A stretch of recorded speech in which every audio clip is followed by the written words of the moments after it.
This is Viterbi Voices, your chance to hear stories about research, classes, student life, and more. Directly from our students, faculty, and other members of our engineering community.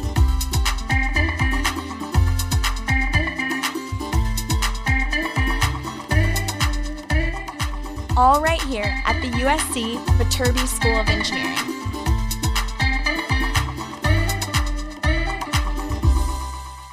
Hi, everyone, and welcome back to Viterbi Voices. My name is Paul Ledesma. I'm the Director of Undergraduate Admission at the USC Viterbi School of Engineering.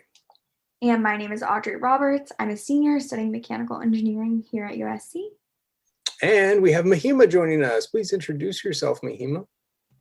Hi, everyone. My name is Mahima. I'm a junior currently studying industrial and systems engineering, and I am at home in Pennsylvania, where I have been for the past year. All right. Well, it's good to see you. Glad to hear that everything's going okay for you there. Mahima, you bring us a whole new episode here. What's this one about? So this one is about Refresh LA, which is a startup that came out of a USC class taught in the civil engineering department, CE 486, Innovation in Engineering and Design for Global Crises. And it's a startup all about mitigating food waste. So basically they work with restaurants in LA and create a whole other revenue stream for these businesses that are struggling in the pandemic. And so they take this food and they basically, they sell it to college students at a discounted price. So not only are college students able to get more affordable prices on high quality food, but these restaurants are able to get some of that revenue that they lost through the pandemic. Great. So CE 486, it's a class out of our civil engineering department, but it's open to all majors, correct? Just to clarify, you don't have to be a civil engineering student to be involved in this class. And this class has taken many forms over the last couple years. Do you remember, it's done lots of different things. It's basically just worked to innovate, to solve problems related to kind of social issues or worldwide problems overall. I know that it's focused a lot in the past on the Syrian refugee crisis. If I'm correct, it also focused on hurricane relief in the Southeast one year. Do we remember other ideas or things that come out of it? Yeah, Mahima and I were kind of chatting about this before. So I believe the Min Family Challenge is kind of a long-running entrepreneurship competition at USC, and we've chatted about that a number of times on the podcast, but it's a great competition. So this year, that is you don't have to be in the class to do that. I'm actually doing that competition, but in the past, it has been integrated into this class. So actually, back in season 4, episode 4, 116, we talked about the first iteration of this class when it was kind of combined with the Min Family Challenge. And in that case, it was innovating for the refugee crisis, and a number of startups came out of that are still happening. Duet, for example, has a really interesting model. And they're still going strong. So I think, and like Paul said, I think the year before that, actually, it maybe wasn't the class, but they were working down in Houston on hurricane relief. And I know one of my friends did like a cool portable cell tower called Beamlink, and he's still working on that now 4 years later as a senior. So I think the cool part about the Min Family Challenge, I know it's probably a little confusing for listeners because it's a little fluid, like the Min Family Challenge is separate from this class, but sometimes combined. People take things from the class and then go to the entrepreneurial competition with it. It's kind of, so it's an opportunity to kind of incubate these ideas into this idea for the competition. Right. But a lot of the stuff that's coming out of this course or entrepreneurship competitions in general is, something kids are working on because it's successful, and it's not just the class is the point I'm making here. It's something more than that for many of the students. And I think it's awesome and kind of unique to Viterbi. So thank you, Mahima, for highlighting this one. Yeah. So Refresh LA sounds cool. I can't wait to hear all about it. Was there an overall theme to the class? Did I just miss that? Sorry. I believe for this class, this time around, they really did focus on the pandemic because a lot of the ideas that came out of it were how we could help the community through the pandemic. Awesome. Well, let's get into it. Let's learn all about one of these ideas that came out of this class that focuses on real-time, real-world issues, CE 46, and all about Refresh LA. Hi, everyone. If everybody could just take a second to go around and introduce themselves, give your name, your year, your major, and any other involvements outside of Refresh LA, that would be great. Sure. So my name's Mallika. I'm a senior studying computer science and business administration. On campus, I'm a consultant for AIM, a marketing consulting organization, and I serve as president for Women in Computing. Hi, everyone. My name is Dea Kurdi. I'm a sophomore and I'm double majoring in industrial and systems engineering and political science. At USC, I'm involved in Spark SC, which is a student-run entrepreneurship ecosystem. And I also am involved in research opportunities at USC Viterbi School of Engineering, where I'm part of the research fellowship, and I am a research assistant at the USC Schwarzenegger Institute. Hi, I'm Elisa. I'm a senior studying industrial and systems engineering. On campus, I'm a consultant for Los Angeles Community Impact, which is a nonprofit consulting org. And my name is Elina. I'm a sophomore studying business with a minor in design at the Academy. On campus, I'm also a marketing consultant for AIM, as well as a project management and data analyst intern for Annenberg Tech Ops. I really like this question because I feel like a lot of the people we end up interviewing are people who have really great involvements or really well-rounded students. But hearing you go through that list, I really can't believe that you guys have time to even do something like this. For our listeners, could you take a second to explain the mission of Refresh LA and the work you're doing? Yeah, sure. So Refresh is a marketplace connecting surplus food from local restaurants to deal-loving, purpose-driven customers. So our mission is really to make it easy for restaurants to earn extra revenue on food they'd ordinarily throw away, while also increasing accessibility to quality food for local communities. And in the meantime, also fighting bigger picture food waste in the process. So really, it's a win-win-win for everyone involved. So just to quickly provide a brief overview of how Refresh works. Currently, our mobile app is in development by 5 amazing students from CSCI 401. Shout out to Philip, Satoshi, James, Annie, and Alex, as well as our amazing UI designer, Edward. So in the meantime, while the app is being developed, our website, refreshla.org, is the one-stop shop for all things Refresh. So customers can also opt into text notifications from us to be alerted when new listings drop on our website daily. And when they receive this text, they're directed to our website where they can view and purchase all our available food listings. And then at the pickup window stated in the description of each listing, customers can go to the restaurant, show their confirmation email, and pick up their items and enjoy. When I found out about this on Instagram, I thought it was such a great idea. And I was also asking myself, like, how come nobody thought about this sooner? Because it seems like an obvious solution for a problem that we all know exists.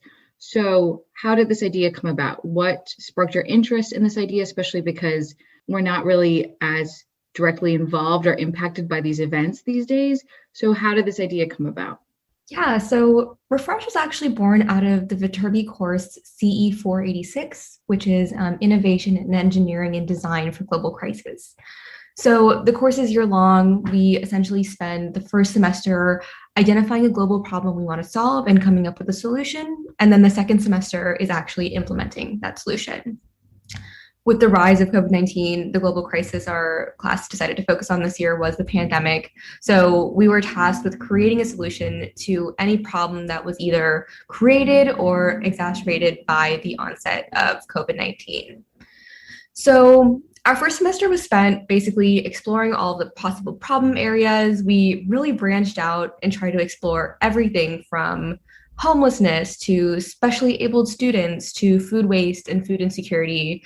And after researching all those different problem areas and brainstorming different potential solutions, we ultimately landed on food waste.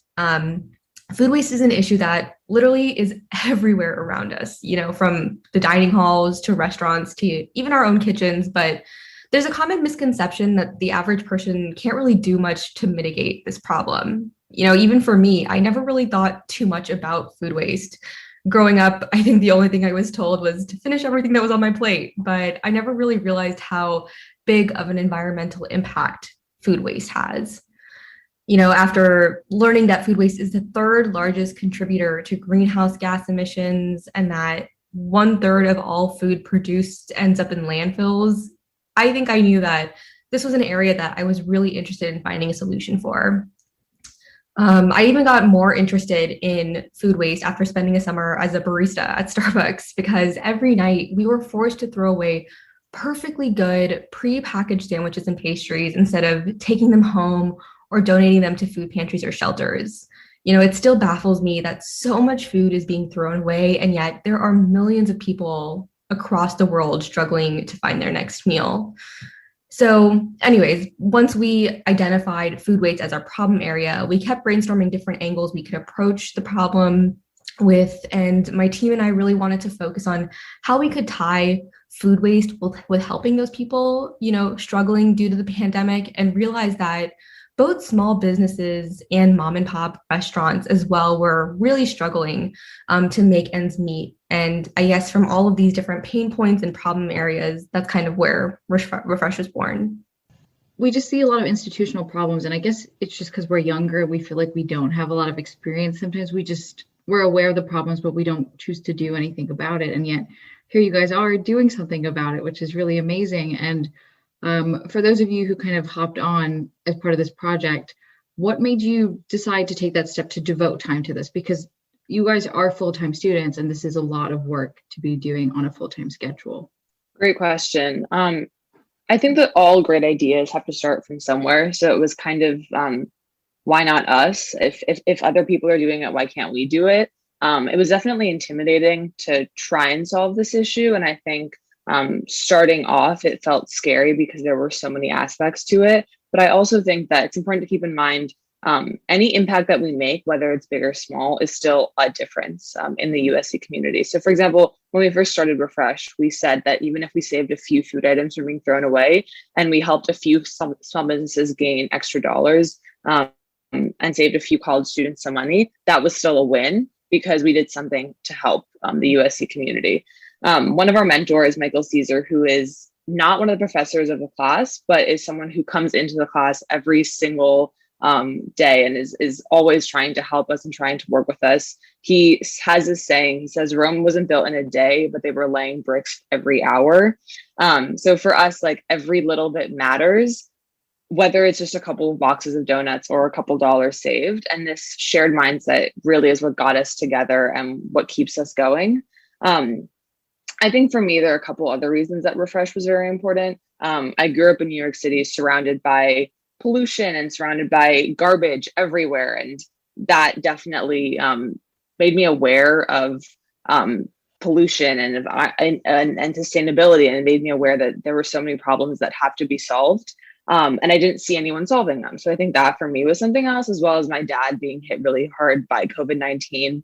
He's a small business owner. And so for me, that was something else, coming home to that. And I was living at home last semester. So seeing him have to go through not being able to pay his workers and not being able to have steady income for a few months, that was something that really really inspired me to help other people. Yeah, I think for me, I became an engineer, and I guess more specifically a computer science major, because I wanted to use technology for social good. I've always been interested in using, the problem solving skills that we learn in all of our Viterbi classes and really trying to apply them to make a difference in people's lives. I've always been really inspired by complex social problems such as food waste, while also being super passionate about ideating and creating tangible solutions to address these problems. And luckily, Refresh is at the intersection of both of these avenues, which really motivated me to take that initial leap. But ever since then, the impact that we've been able to have on students and the local USC community has just been so meaningful to witness. And it's really affirmed all of our hard work and just keeps me going. I can follow that up. The environment has always been a pretty big thing for me. I spent every summer growing up at the lake and backpacking with my family, and I actually came into USC as an environmental engineering major. Around junior year, I realized that my interests fit more into social entrepreneurship and the intersection of business and engineering, and switched to ISE. And Refresh was the perfect opportunity to combine these interests to solve a larger problem. We're here making a successful business while also doing good for others. Yeah, and I think that's kind of one of the really great things about Viterbi, or, like we just finished application season, and we always talk about what students can contribute to the USC community just as much as what USC can do for students. And I think this is just a really great example of what we can be doing. And I think it's really great that you guys are finding a way to help college students and help the surrounding community, because as much as USC is part of LA is really the heart of the USC community as well. Let's talk about kind of the beginnings of Refresh LA. So I'm assuming this was kind of created in the online environment. So I want to know what like day one looked like. Yeah, I think we can all agree that Zoom has been fairly challenging, especially since when Refresh started, we were all spread across the country and didn't know each other. So figuring out team dynamics was more challenging for sure than it would have been in person. We didn't have the village or engineering quad to have meetings in. And so it took more time to feel kind of like a team. Fortunately, we've had many long weeks together.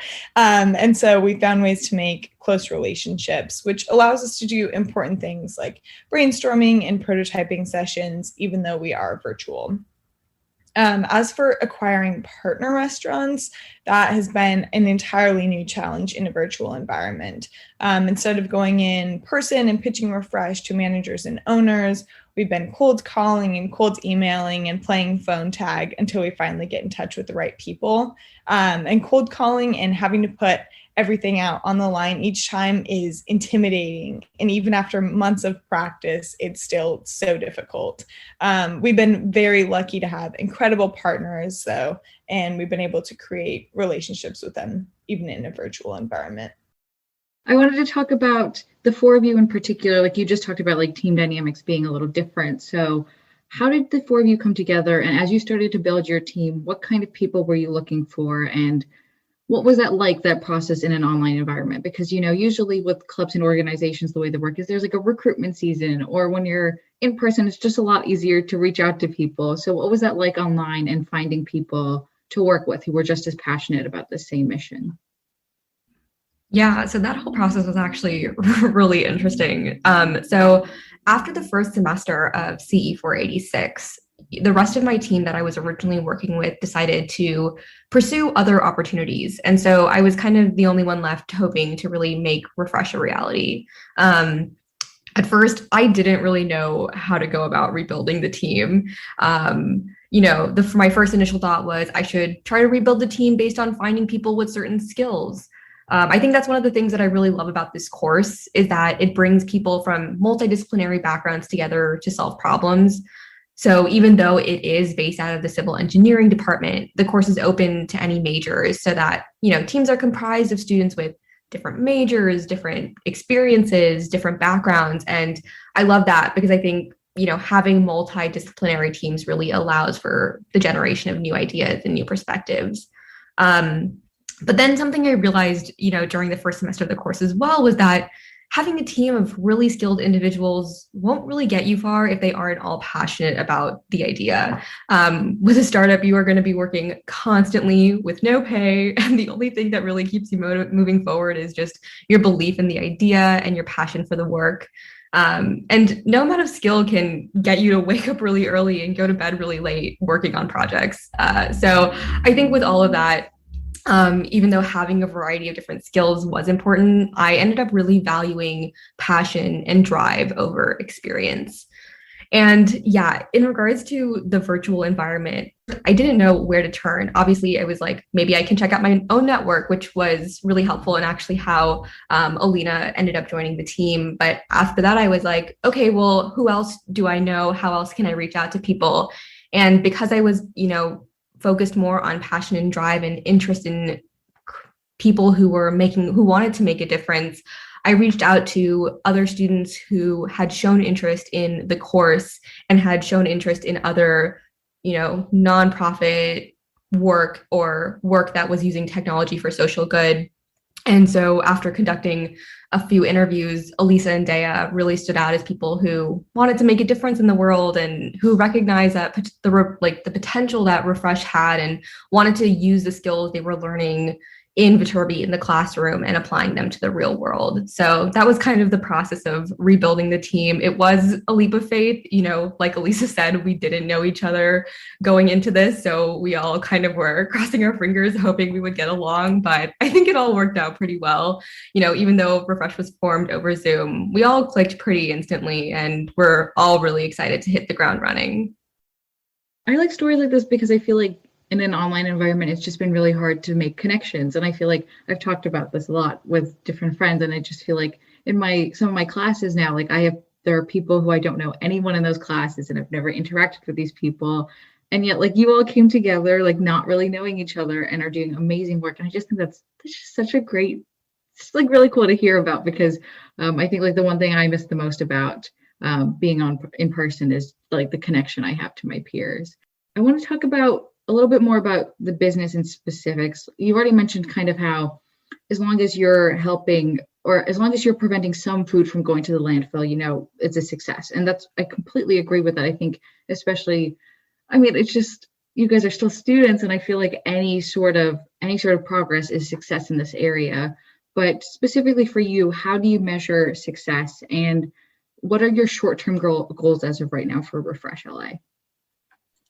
Yeah, sure. So currently we have a variety of different KPIs to measure success. So in terms of quantitative measures, some important ones that we value are the number of restaurant partners we have, number of customers, customer churn, amount of revenue we generate for restaurant partners, and also the total number of items that we save from going into the landfill.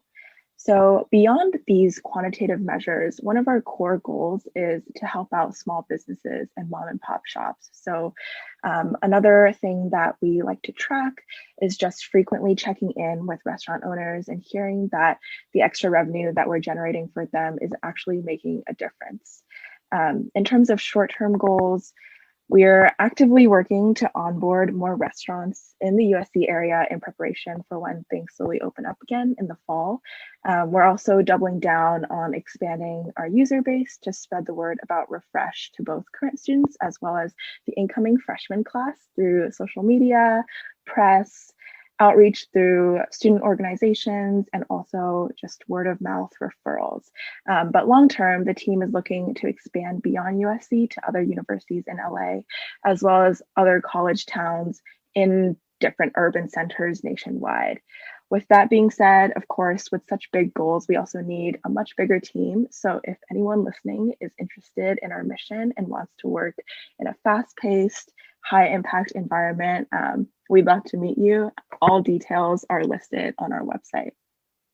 You were talking about expanding your team, and I know a couple of you are graduating this semester. So where do you see Refresh in the next couple of years, and what do you hope your involvement will be like? Do you guys still plan on being really involved, or is this something that you hope kind of gets passed on through current students at USC and you kind of build it up very much through USC and Viterbi? So I will answer this in two parts. One will be how Refresh sees itself in the next couple of years, and then personally what my involvement is, and then I'll hand it off to Mallika. But building off of what Elina spoke about, our long-term goal is to expand beyond USC to other universities in LA, and then to other campuses in large urban cities like Chicago, New York, etc. So we think that Refresh can help college students save money while also saving the environment. And that's something that we believe will work here as well as around the country. As far as where I see myself in Refresh, I'll start working full-time in late summer. And so my goal is to work during the summer full-time on Refresh and then work after hours on Refresh later on. Again, would love to bring on some new people who have so much passion. I think I plan to stay on as well. Yeah, I'm on the same page as Elisa. Again, working a little full-time in the fall, but just like we've been working as full-time students, I think you can always find time for passion projects if you make the time for it. So that's kind of the route that I hope to be taking. And, I think even these past few months, Refresh has just been one of the most rewarding experiences I've had at during my time in college, and I wouldn't want that to change once I start working full time. So unfortunately, Elisa, Elina, and Dea, you guys are stuck with us for a little bit longer, but I think that Refresh has so much potential to grow. So we're really excited to continue working and just growing a team and seeing how far we can take this really awesome idea. The next thing I want to talk about is more about you guys, obviously, because, our listeners are primarily students, and I think they want to hear about your experiences as students. So I think my first question is kind of going back to the very beginning. How do you balance being full-time students with your other involvements and running Refresh LA at the same time? You would really be surprised what you can manage if you really care about the work you're doing. I know that sounds super cliche, and it's not. I can't unfortunately give a straight answer. It's definitely not easy. It requires a lot of drive, hunger, resilience, countless sleepless nights, but it's something that if you are willing to make the time for, you find a way to do that. One thing, of course, like organization is definitely key. And my Google Calendar has become my absolute best friend, which is really fun. But, when we all joined Refresh, we knew that this was going to be so much more than just a class. And therefore, we were willing to prioritize this over everything else. We've all had to make sacrifices, but we all saw the potential of this venture and were willing to put in the time to see it grow. Yeah, and I'd say beyond just time management skills, the hardest part about running Refresh, or any startup for that matter, is really putting yourself out there and being open to receiving criticism, whether it be from pitch competition judges or mentors or just our class professors. So developing that growth mindset has really helped us manage the emotional toll that hard weeks have taken. And it's really enabled us to take it all in stride and use obstacles that we face as avenues for growth instead. Adding on to that a little bit, I think personally, everything that I'm working on, I think we can all agree to this, everything that I'm a part of at USC and out of campus is something that I do because I value the work and I love the work that I do. And Refresh is no different than that. Of course, as Elina mentioned, there are days when I'm like, oh my goodness, not this, like, I can't believe I have to do this, or I have to pitch, and I know, the professors are going to be really, really hard on us and say, hey, like, this needs to get better. This is not going well, or whatever it is. And those days are scary. And those days I get up in the morning and I'm like, oh my goodness, not today. But I think overall, Refresh has become one of those things that the minute I started working on it, I realized that I couldn't ever stop working on it. And I think we all agree to that. We've seen the impact of the work that we've done in USC. And whether it's like friends approaching me and saying, hey, like, did you hear about Refresh? It's a really cool thing. And I'm like, oh yes, like, I've heard about it. I'm well aware of what it is. Or whether it's like even professors I've mentioned before. One of my ISC professors mentioned there's this really cool thing happening started by USC founders. You guys should check it out. And I've been like, oh, I'm working on it. I have checked it out. Like, thank you. Whether all of those things added up, I think are the reason that we continue to work on it. We're actively seeing the impact that we're making. And so there's no reason to stop. I think we all can't stop working on it. Yeah, and I'll just follow that up. Obviously, my experience is a little bit different because I'm a senior with a full-time job. So yeah, it looks a little different for me, but I would say that it's different enough from my schoolwork that it doesn't feel like just adding more work. As everyone else has mentioned, we can see the tangible impact that we're having on campus. And I think that's so cool. There are some tough weeks, as everyone has mentioned. We are applying to pitch competitions and trying to get new partners on board and things like that. And so you maybe don't sleep as much, or you just make some decisions about like, what you need to prioritize and what needs to fall, I guess. But yes, I would say that the passion that I have for Refresh makes it really easy to balance it with school. And it's like a practical way to put what we're learning in school into use. And so I think that's the best part too, feeling like we're having a tangible impact on campus. in high school, I don't know, I was one of those students who always asked, like, when would I need to ever use this stuff? And I feel like in college it's really different, but it's particularly with the work you guys are doing. I feel like there's really great applications to the stuff you're learning in class to what you're doing here. So any chance you guys want to go into the specifics about either classes or concepts that have really helped you in this endeavor and like how you've applied them in particular? But I think I can't point to a particular class that stood out as being very helpful, but I think what has been really helpful is the problem-solving mindset that Viterbi gives its students. So my classes and involvements in Viterbi have taught me how to see a problem, consider multiple ways of looking at it, and then evaluating different solutions. And I think the ISC curriculum in particular is very focused on combining engineering and problems outside of engineering. And I love that the skills I've learned there can be applied to a project like Refresh, which combines technology and social entrepreneurship.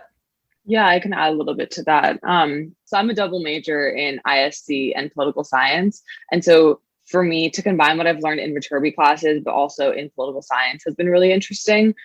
Just because as an engineering student, I learned how to think technically and how to use problem solving skills to engineer solutions. But as a political science student, I learned about government and politics and how corporations and policymaking affects citizens of the world. And those two things usually don't really work together. And I think a lot of the time I get the reaction, when I tell people I'm double majoring, I get the reaction of, well, like, why? Like, what are you doing with those two things? And Refresh is one of those things that I could say, like, both of those majors have helped me to work on Refresh. Because with those two majors, I have the opportunity to understand the impact that engineering solutions make to the world and how they change people's lives. I think one class that for me stands out particularly is ISC 460, which is engineering economy, and it's taught by Professor Eric Kreidler. I think he was a really incredible professor, specifically because he had a lot of experience in startups. And so he would take us on tour, like this was still during Zoom, but he would take us on Zoom tours of his facilities and talk about the early days of him starting his startups and of him mentoring people who are working on startups. So that was really incredible. Another really interesting aspect of the class is that we had to do a mock-up of a startup. So essentially he already was a part of a 3D printing startup that actually USC students founded. And he gave us like all of their plans and said, you know, if you had to do things differently, what would you do differently? And kind of like work through that. And so it was like months on end of figuring that out. Definitely difficult because we were kind of just pushed into it with no guidance whatsoever. And we all were so confused and so lost. But I think at the end of the semester, it was really nice to be able to say, like, I learned a lot in this class that I didn't realize that I needed to know, that I didn't realize I could learn. So I think that was one of those classes that I was really not expecting to get a lot of, but got so much out of. I think something else is that one of the perks of being in Viterbi is that we're taught to think about solutions and how to problem solve. But even more than that, we're taught to think usually like outside of the box and how to come up with solutions that no one was expecting, which I think Refresh is. It's one of those things that restaurants didn't know that they needed an extra source of income or that they could even get another source of income. Students did not know that they could get cheaper food, and the environment did not know that it could not produce as much food waste. And so it's really a trifecta of solutions that we kind of did not expect to have coming. Elisa, do not laugh at me. So it really is a trifecta of solutions that I think none of us knew was a possibility and that no one saw coming, but that have managed to work out so perfectly.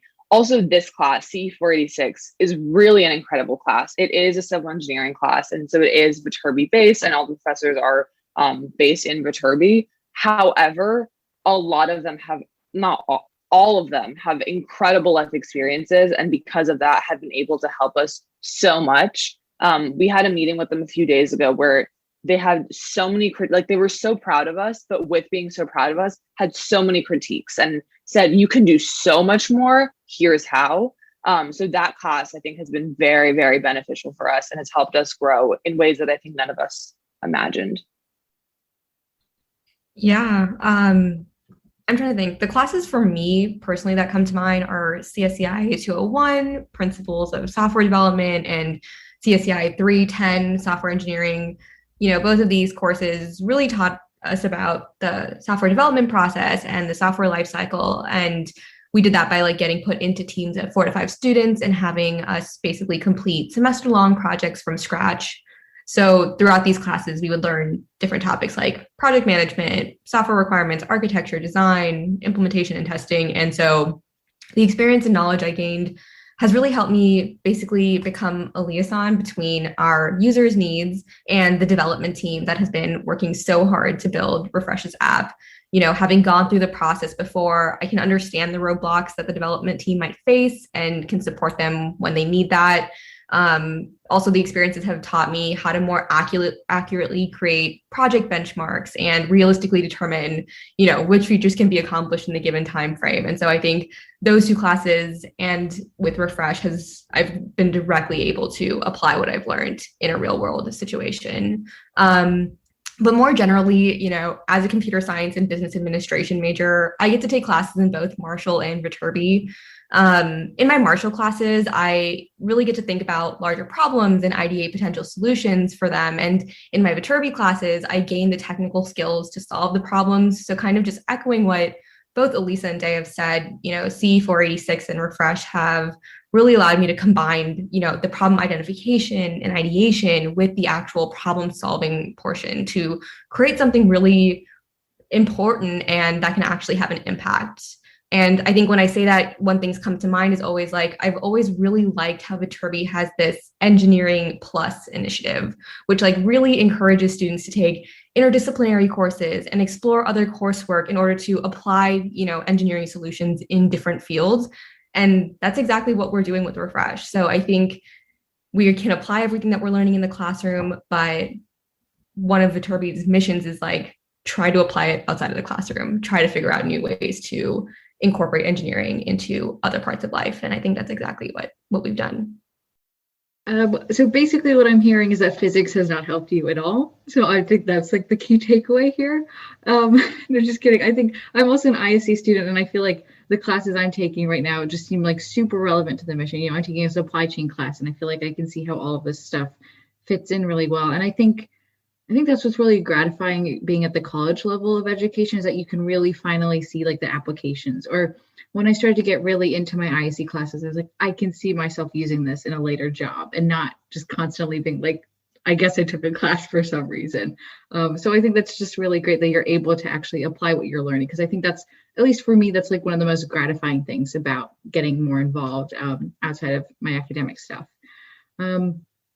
When I kind of talk about the student experience, I feel like sometimes I'm hesitant about experiences because I feel like I'm less qualified, or I just don't have the kind of breadth of experience that other people would have. And I'm wondering, when you started Refresh, were you ever concerned about that? And, you know, if you were, how did you get over that? Because clearly you're doing great work. And clearly, like you said, you kind of valued more the mission and the passion more than experience. So how did you guys go about dealing with that? Yeah, that was a huge thing, you know, with food waste, food insecurity, and even some of the other topics we had originally explored. A lot of us kept coming back to the idea of, you know, who are we to be making solutions for these problems? We either have never had to experience them firsthand, or B, no one in our communities that we personally know have had to experience them. So are we qualified enough? Do we have the right knowledge? Can we be empathetic enough? And I think,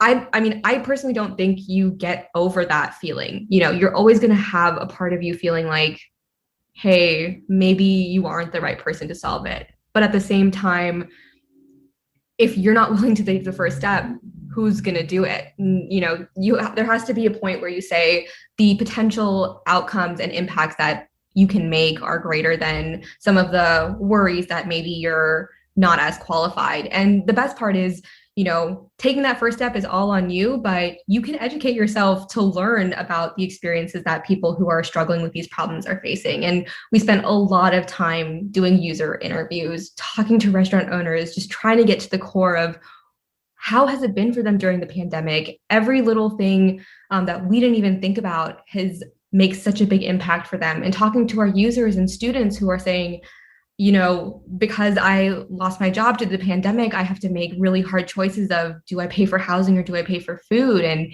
just doing normal things like going to the village and studying with friends is really difficult because I can't pay for a meal. And so I think we all kind of had to recognize that, we might not be as qualified, but you can learn and grow and research, but nothing can take away from the fact that you really want to, you have the passion, you have the energy, and that's what's going to motivate you to work forward and create something that right now no one else is. So there's no real blueprint for studying a business as students. So what was the learning curve like for you in this process? And what was like the most surprising thing that you learned about running a business in general? I think we all have a sense of experience with a startup or with a nonprofit or with just creating something. I know Lisa and I, for example, have a lot of nonprofit experience. And so we took that into starting Refresh, whereas Mallika and Elina have a lot of consulting experience. And so they have helped startups and helped businesses grow. And so I think that we have a lot of different experiences that led to us being able to work together so well. You're right. There is no blueprint. There is no, here are the steps that you take. And I think that question is so difficult because what we have experienced is not what other startups will experience. And so giving advice to that is, startups will have different problems and struggle in different ways. I think one thing that we have learned slowly is, I think what Elina mentioned earlier, is that we will get a lot of no's and a lot of feedback and a lot of critique, and taking that into account when following up with next steps, and being aware that not everyone will support us, but also it's not like no one is supporting us. So kind of taking who we have incredible professors who are always there for us to help us out. We have restaurants who are always willing to work with us. We have all of USC, all of the students at USC who love what we're doing and who are passionate about it. And so I think, at least for us, the biggest thing to overcome was kind of like the first step. So for example, Dulce was our first restaurant, and getting Dulce to partner with us wasn't difficult because the owner was really intrigued with what we do, and he's very sustainability driven. For example, their cups that they have, the plastic cups, are actually recyclable, which is incredible, which, like they really care about sustainability and they really value that. And so working with Dulce was one of the steps that led to us getting more well known and getting more people on board and getting the general USC community more aware of what we were doing. I think the minute that we got them on board and the minute that people found out about that, it became something and people finally took us seriously. And, I think that was one of the first steps that was really powerful and really helpful to us becoming Refresh and to us becoming something that actually works, that is actually like helping people, and that is decreasing food waste. I think before that, looking back at that, yes, there is, there's no blueprint, there's no process. It's a lot of just going with our gut and taking all of our varying experiences and saying, well, in a nonprofit, you would do this, or in another startup, you would do this. So what's the best plan for us, and kind of approaching it that way. I think another thing is that we have made mistakes and we have done things that maybe we shouldn't have done, or we've done things that maybe haven't been as helpful as we thought they would have been, or whatever it was. And so learning from that and being aware of, in the future, we won't do this, or we should do more of this, or whatever it is. It really is a learning curve. And I think we still have not figured out, like, this is what works, this is what doesn't. I think we're in the process of slowly doing that. Do you have any advice for either, high schoolers or USC students who, have something they're really passionate about and have ideas and want to pursue them and are just struggling either to get started or struggling because they just don't feel like it's their problem to take on? I think the first thing is don't wait. Just, there's no point in waiting. There will never be a right time. You're never going to feel qualified. You have to take the first step. I think one of the things, and kind of echoes what Dea was saying, was that people got excited when they saw that we were excited. So I think even with growing a team, if you have that passion and you are willing to put in the energy, people and students will feed off of that and be just as excited because they see your passion. And so it's super daunting. It always feels like you don't know where your next step is going to be, but that's actually kind of part of I wouldn't say fun of the process, but the learning part of the process is you take each step and you don't know what that's going to lead to. And you just cross your fingers and hope that it works out. And if you're putting in energy and you have the passion, it usually does. And I would just add to that the fact that Refresh never would have been formed. Okay, like I think that we would not be where we are today if it was just the four of us. So reaching out to a mentor or an advisor, like the professors that we have in the class, Michael, people who have even gone through the class before us have given us so much insight and feedback and have helped push us forward. And so finding someone who can help you do that, give you support, help you find the next step, the next right step to take, I think is really important. I just want to say thank you guys so much. Obviously Women's History Month already ended, but I think this is a really great way to just continue on the tradition of mentioning really great female students at Viterbi. You guys are really just a great example of the possibilities that can happen at USC. And I think one of the best things about Refresh is, again, giving back to the community and building up the community in LA. So I want to thank you guys again for taking the time to talk to me. And if any of the listeners out there are interested in checking it out, they have a website. It's really great. It's refreshla.org. Please check it out. They also have an Instagram. Feel free to follow them. They're doing really great work. And again, like they said earlier, if you're interested, just let them know, because I think the best thing you can do is get involved and support the mission. Thanks again, everyone. Thank you. Thank you. Thank you so much. Awesome. Well, thanks again, Mahima, for this episode. I think it's super important to highlight the work that these students did with Refresh LA. It's awesome. Super relevant right now, of course. Do we know if any other things that came out of this class this particular time period? I am not really aware of any. I think Refresh LA has done a really good job of getting their name out there. I've seen them on all the Slack channels and on Instagram, and they have a great website. I'm not aware of any yet, but I think this podcast is a really great example of the kinds of things you can do in college, or at least I never really thought that much about college. It was just about going to class and getting your degree. And I feel like this is a really great example of the actual work you can do now as a college student at Viterbi. And these four women are doing an amazing job in changing the local community and making a real impact. All right. Well, thank you for bringing it to us. Look forward to seeing you all real soon. And thank you for listening. And we will be back next week with a whole other topic.